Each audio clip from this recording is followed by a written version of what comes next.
Come on, man. Has your 70 horsepower Johnson got you wanting to just repower or throw this motor away? Well, today I'm going to show you guys how to fix it. This is what you need to do, the things you need to diagnose, and the steps you need to take if you want to fix your Johnson 70 horse. So this is a 1999 70 horsepower Johnson 2-stroke outboard motor. And these are the steps that you're going to want to take if your engine is not starting and you want to fix it. First thing we're going to do with like all engines is we're going to do a compression check. An engine with no compression is not worth fixing. So to do a compression check on this engine, you're going to need a couple things. First thing you're going to need is a compression gauge. Second thing you're going to need is a spark plug ratchet.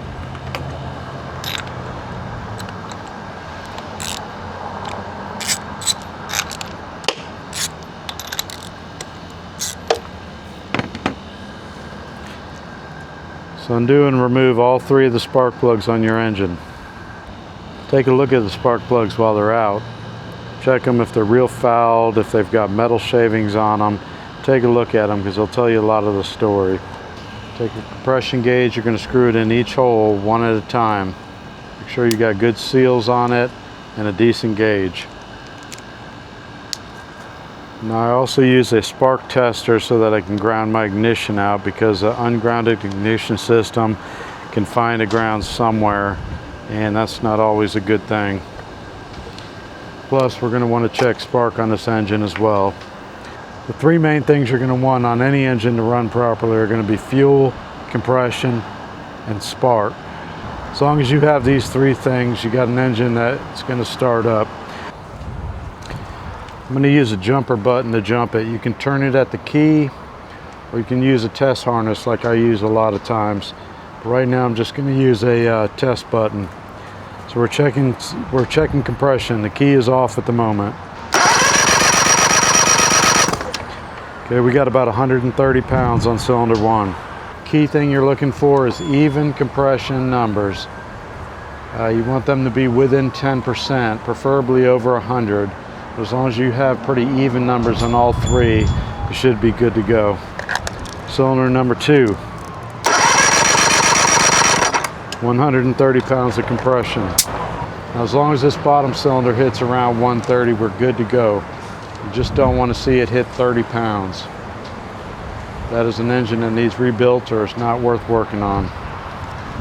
Number 3. 135. So we have good compression on all three cylinders now. Now for our spark test, we're going to turn the ignition key on, and we're going to take a look at our spark tester and see if we got spark. Got to be careful with this sometimes, because it can actually blow fuel through the spark plug hole and actually ignite on your spark tester right here. So what I'm going to do is just throw my spark plugs back in, hand tight, just to keep it from spraying fuel. You ask me how I know this, because we've had it happen before. All right, see where we're at spark wise.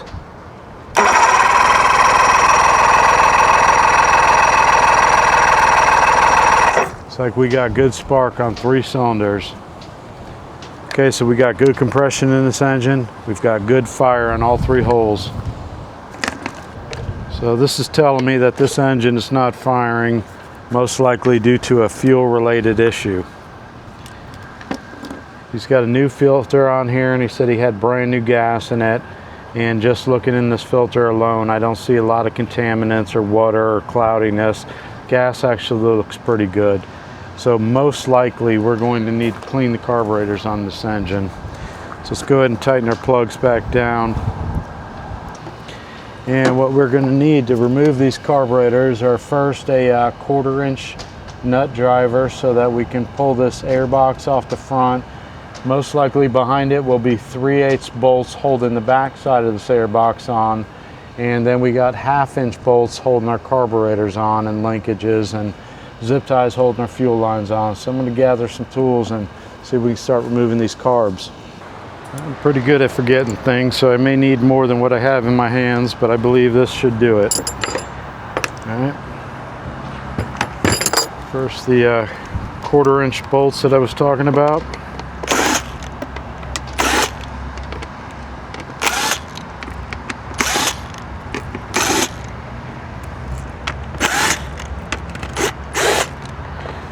Okay, once we've taken them off, I'm going to place these down here and actually use this as a bolt tray as well. So somebody got 5/16 on these. I'm going to pull these two. And there's more bolts on yours, I'm assuming, but somebody only put 2 of these back in this one when they took it apart and put it back together. You could find more, you could find less. It all depends on who worked on it and when they worked on it. Next thing I'm going to do is remove this linkage. Use some caution so you don't break the little clips. And get your linkage out of there. Now we're going to pull one carb at a time. First carb I'm going to pull is the top one. If you roll this back, you get more access to that nut. You can loosen these nuts and twist them off, but you're not going to be able to get them completely off of here until all of the carburetor is loose, because the nuts actually hit the body of the carburetor on Johnson's. Loosen that one until I can finger spin it. Get it about where it needs to be. Get to the other side. Now over here you're going to see your bleeder lines. These are for your choke. So pull these out. If they happen to pull that nipple out of the top cap here, don't stress it. It goes back in. It's not uncommon. So we're going to pull that. We also got a fuel line right here. And we can actually remove most of this while the carbs are on. We'll go ahead and snip our zip tie that somebody left too long. I really don't like long zip ties. And pull our fuel line from this carb and hit our 1/2-inch bolt. See if we can get this carb and go take a look at it. Remember to work both sides, because the bolts are they're relying upon the carburetor being moved forward for you to be able to get the nuts all the way off. Sometimes they're cooperative, sometimes they want you to wrench them all the way to the end, but these are being pretty good.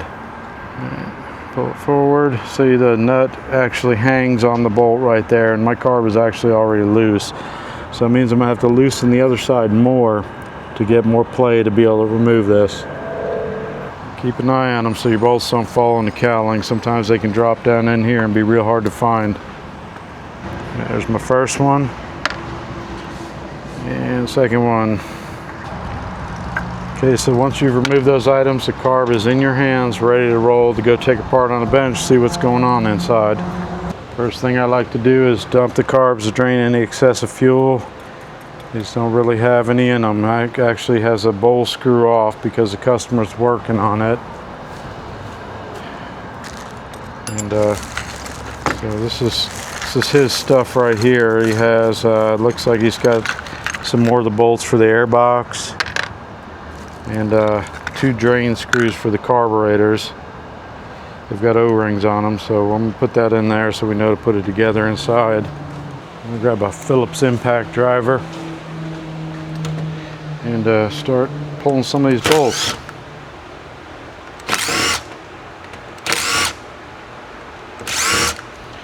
Alright, what we got in here? Yeah, actually look fairly clean inside. Doesn't mean they are clean, but they do look pretty decent inside. Definitely not as bad as I thought. Okay, so to get this little pin out, you use your fingernail or something and pull that plastic pin to the side, or take a pick and push it out this side. I do have a pick on me, so I'll give you an example. Push it there, you grab your pin, keep a hold of that, pull it out. This is your float and your needle valve. The float drops down and it allows fuel to come in the carburetor, and as it gets full, the carburetor's full, the needle stops the flow of fuel into there. Sometimes needles will get stuck inside the seats. This gasket here is very important. Your center orifice tube gasket must be in there for this thing to idle properly. Next thing we're going to do is pull our top cap off.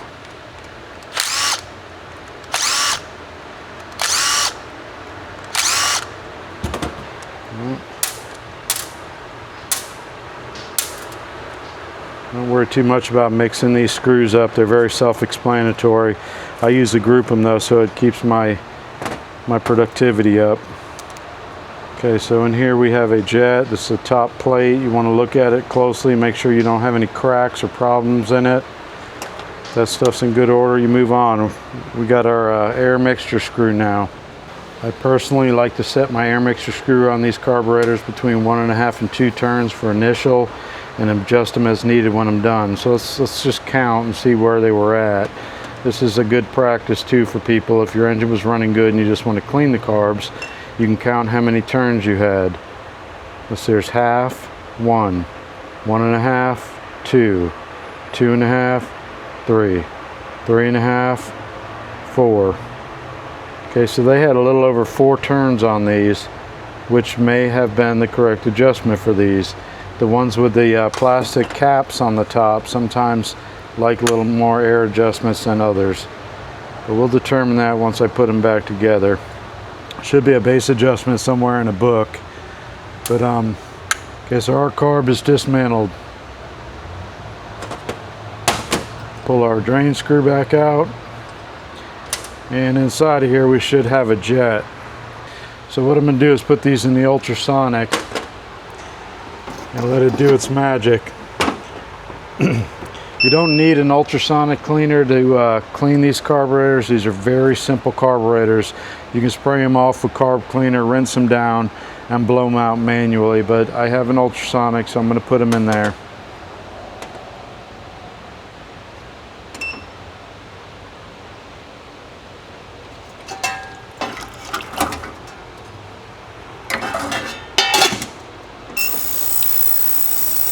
Only the main bodies themselves should actually need the ultrasonic. The rest of the stuff doesn't need to be ultrasonic. When we get those out of there, we can rinse them down and then we can blow them off, just like if we'd have sprayed them with carb cleaner. Like I said, guys, these are really simple carbs. You just got to make sure that all the jets flow and there's no debris and trash in there, and gum and varnish and so forth, or stuck needles. Let's go pull the second carb off while this one cleans.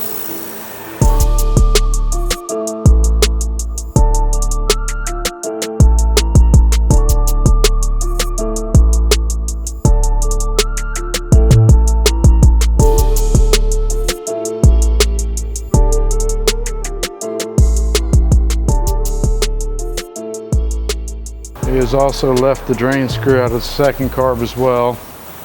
He was trying to work on this engine, but he don't feel comfortable doing the carburetor, so he brought it to me. And I'm going to see what I get here. Let's keep our parts separate.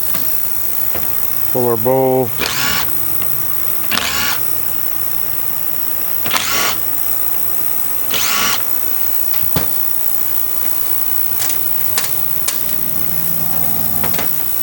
Second carb doesn't look too bad either.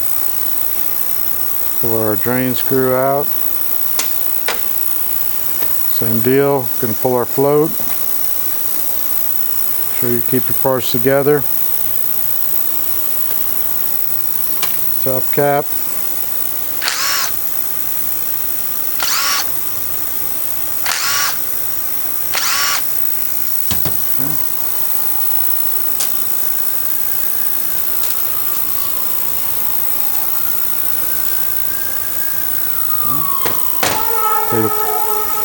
Take a look at the top cap for any cracks or problems. Seems good.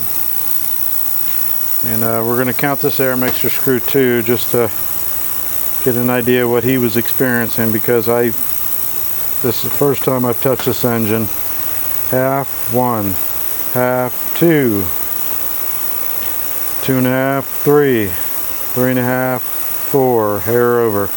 Okay, so these, good chance that these carburetors like the 4 turns out, but we'll find out when we put it back together. If I get it about 2 turns out and it wants to run good, we'll check that out. If not, then we can add more turns to it, make all our adjustments to our linkages, sync the carbs, stuff like that. Setting these up sometimes can be a big deal. It's possible all 3 of these carbs can be clean, but there was problems in the linkages and adjustments and stuff like that. But you don't know until you physically take the carbs and pull them apart. Okay, so there's a third. Let's go get the third carb. Okay, so let's go dismantle our third carb. Once again, keep everything separate.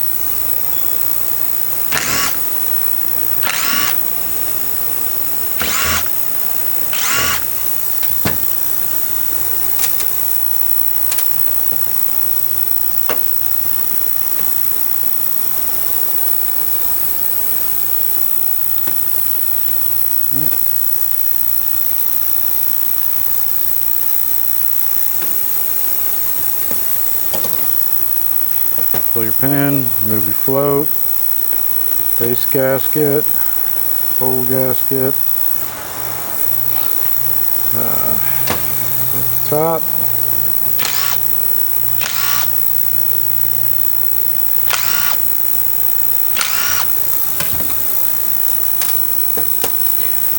Let's take a look at our plate. Ooh. Don't see any cracks, and it looks like it's in good shape.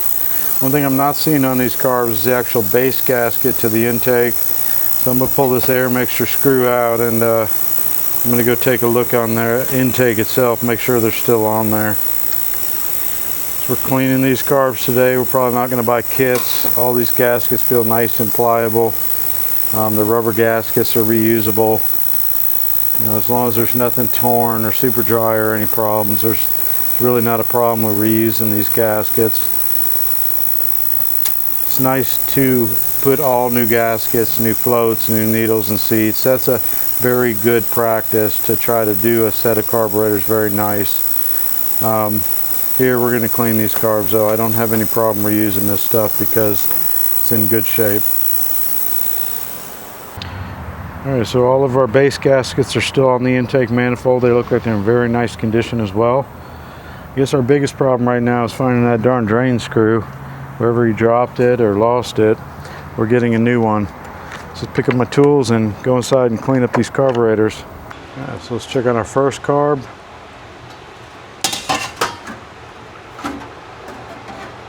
Oh yeah, definitely looking better.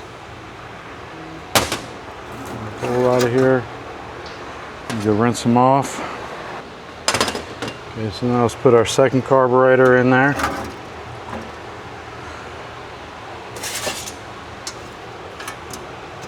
And let her play. Let's get some air and clean this out. First thing I'm going to clean off is my main body, or the outside.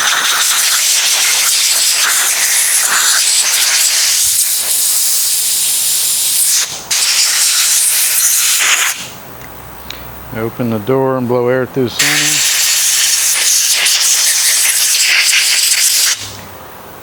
Make sure you blow out where your fuel and your needle is. Don't stab down it with the needle, just blow it out. Make sure fuel's flowing, no debris in there. We're going to flip it over. This side's very important. Hit your high-speed opening. You'll feel it come strongly out of the high-speed jet. If you don't, you're going to want to run a wire or a cleaner through here to make sure that that's clear. I can't see through it, but it blows great. Now open it up. Make sure all our idle ports are clear. And blow every passage you see on this thing out. Your idle tube right here, you want to make sure that those flow through as well. They're nice and clean, clear. That'll affect your idle.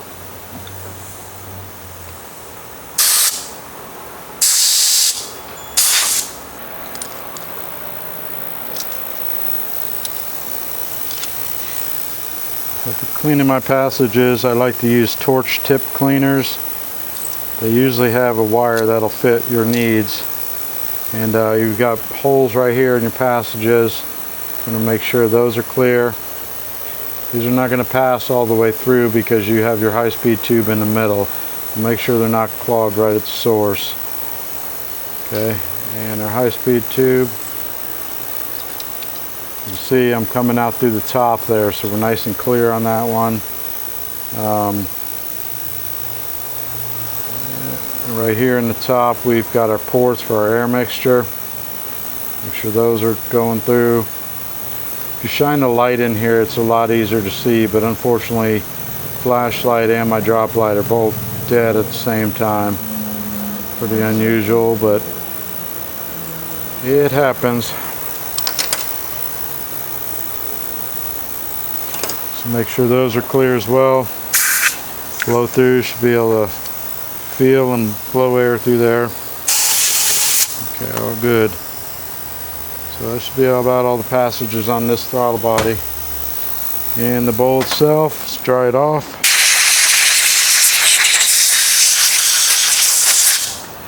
Directly inside of here is usually a jet. You want to put your air through there, or your light, your torch tip cleaner, whatever you got, to make sure that jet flows freely like that. Clean out in here. And that's about the only passage on the bowls. They're very simple carburetors. So this carburetor here now, I'm going to take my needle and seat, place it back in, put your needle right back in there, keep your finger on it to make sure your clip is still on it, and put your plastic pin back in.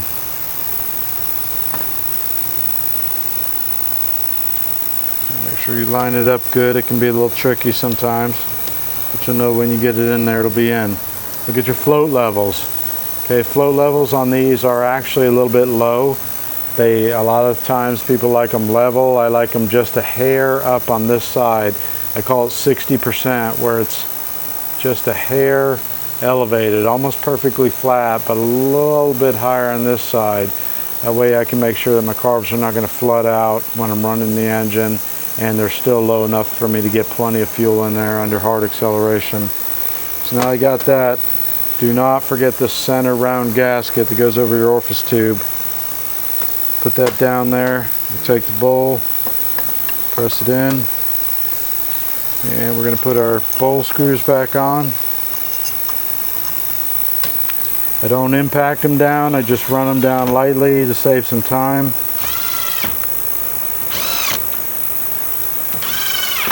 Okay.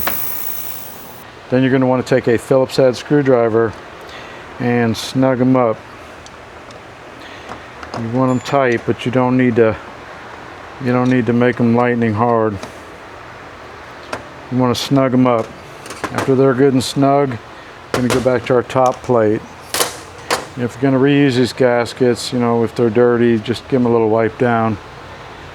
I'm going to set this gasket right here. If you look at your gasket, you'll also see indentions from the orientation it used to be. This here has raised perforations. This is smooth. So this gasket before went like this.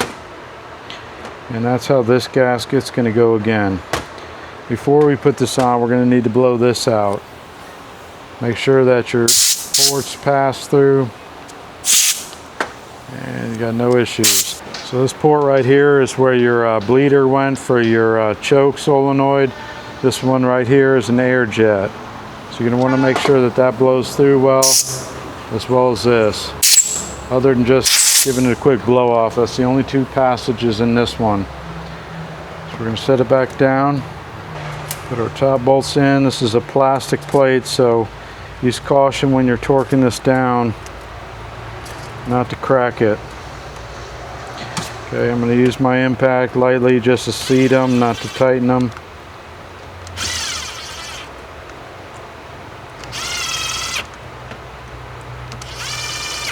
Simply to save time, not to fasten them.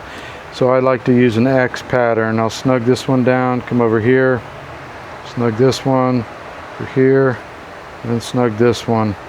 So those are good, no cracks, no problems, we're snugged up. And now we're going to put our air mixer screw back in. So our mixer screw goes in the main body itself, right by the throttle side.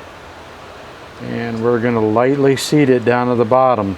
You don't want to crank it real hard when you get down to the bottom. You just want to bring it down till you feel it starting to seat and stop. And then you stop. And at that point you're going to back it out however many turns you decide. And on this one I'm going to back it out about 2.5 turns, I've decided. So turn it to stops. And we're going to go 1, 2, and a half. Now we're going to put our bowl screw back in, our drain screw. Okay, so now this carb is together. I believe that was the top one. This is the bottom one, which I'm actually going to work on next.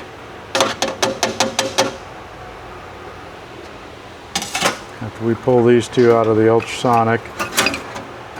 They look good too. Ooh. Careful, that water's hot. Ultrasonics are fun to have, but like I said, you don't need them to clean carburetors properly.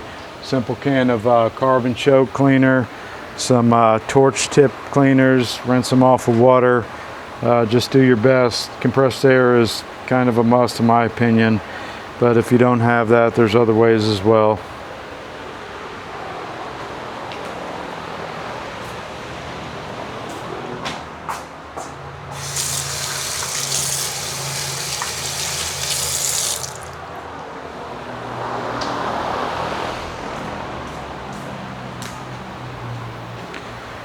So on the carb number 2, same process. I'm going to do the same for all 3 of these, so I think we can probably speed it up a bit.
Okay guys, that's it. Very easy set of carburetors to clean.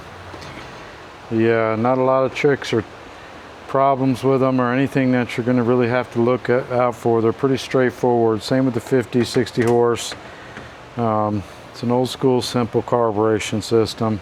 Those are clean, and I'm going to get ready to put them back. It's pretty late in the day, so I'll probably go ahead and install those tomorrow. I'm also working on a Merc 150 2020 4-stroke that we're trying to do the trim ram reseal on it. So that part will be ready about 10 a.m. tomorrow for that. And I thought I'd take the remnants of my day and try to maybe get these cleaned and off the engine. So far so good. Carbs are clean. They're sitting here waiting for me tomorrow, and I'll be right back. All right, good morning guys. Back. I'm gonna put this back together again. We got the seals are coming in for my trim unit. They're actually custom seals being made for that trim unit. They should be done about 10 or 11 a.m. But since I got here this morning early, I'm going to try to get this thing back together and running before I go pick up my seals. So I looked a little harder, and I did find the little drain screw, which is great. So tighten that down. All right, let's go put these bad boys back together.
Everything's on. We're going to work on our linkage. This one's a little bit tricky.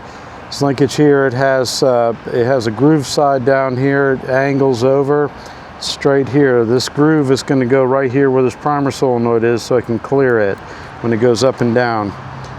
So to get this in place, I'm going to start sliding each one of these in first. So this one's kind of tough. I turn these little grommets so that I can kind of push this thing through there to get it where it needs to be. And sometimes move the carbs around, or just do it however you can get it in there without breaking these plastic things. Once you get it in there, these plastic things need to be turned vertically with the rod so that they can snap and hold this linkage in place properly. All three of them, as a matter of fact. Sometimes you can just pull them by hand. Sometimes you need to get behind them with something, but this one popped in. So now we're going to synchronize these carburetors. To synchronize these carburetors, I'm going to use a flat-headed screwdriver.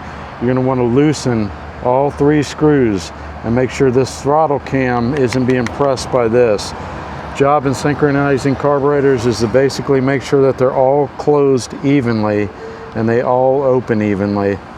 So you loosen all your screws a turn or two, and make sure your linkage is loose. Each carb needs to be closed. You see right now I'm off of this throttle cam, which is good. We don't want to press in the middle one open while I'm trying to synchronize the rest. So I've got no pressure here, no pressure here, no pressure here. If you want, you can take a screwdriver and just double check it to make sure. And they are all closed. So at this point I'm going to hold my linkage in position so it doesn't move and tighten them down one at a time. I'm going to do the bottom and the top first, and then I'm going to come in and roll my throttle cam up against my timer wheel and tighten that one down. Okay, so all carburetors are closed, everything is hooked back up, we are synchronized. Let's pump some fuel in this thing and see if make sure we don't leak.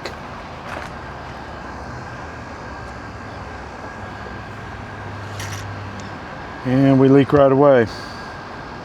What did I miss here? My primer line for my choke came off.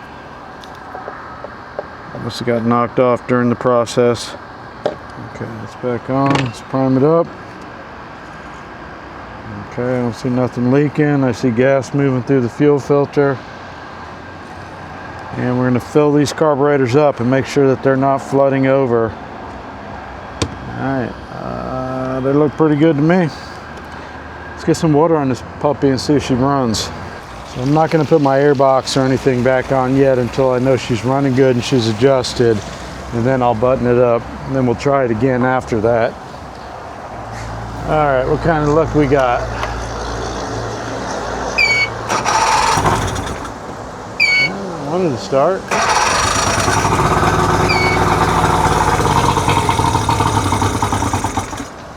Almost.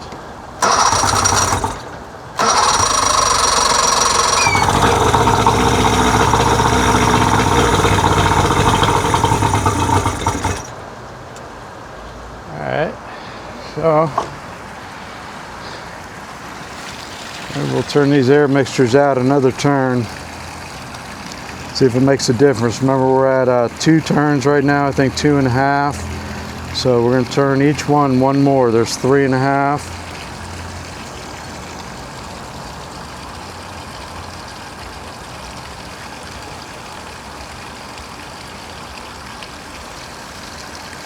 Three and a half.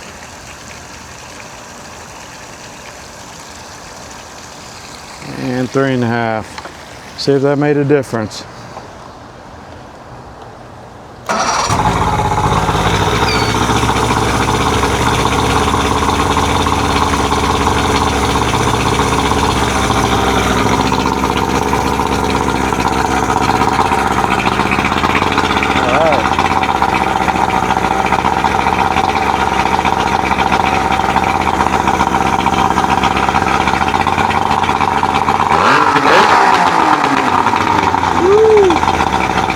Sounds good.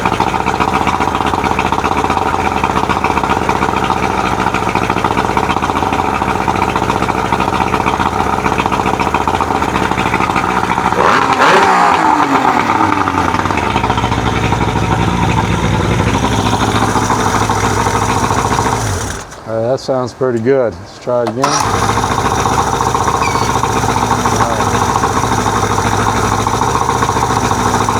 All right, I got no fuel leaks. We're idling nice, and she sounds fantastic. So what I'm going to do now is button all this up, and then we're going to try it again and see if we need to make any final adjustments. So far, so good.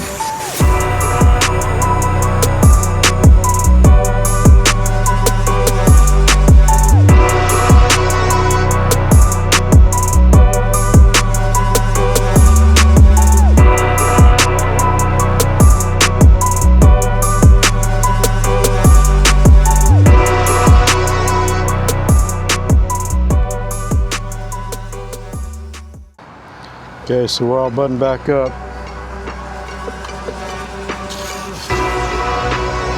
Try this puppy one more time.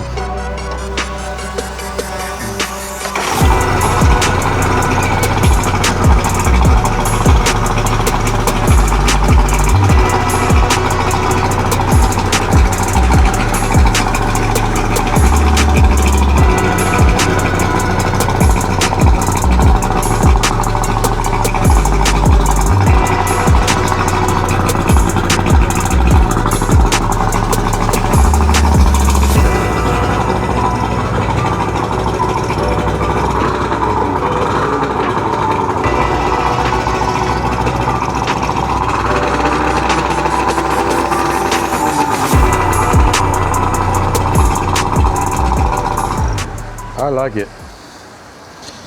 All right. Trim it up, and we'll call the customer and tell him I think he's good to go.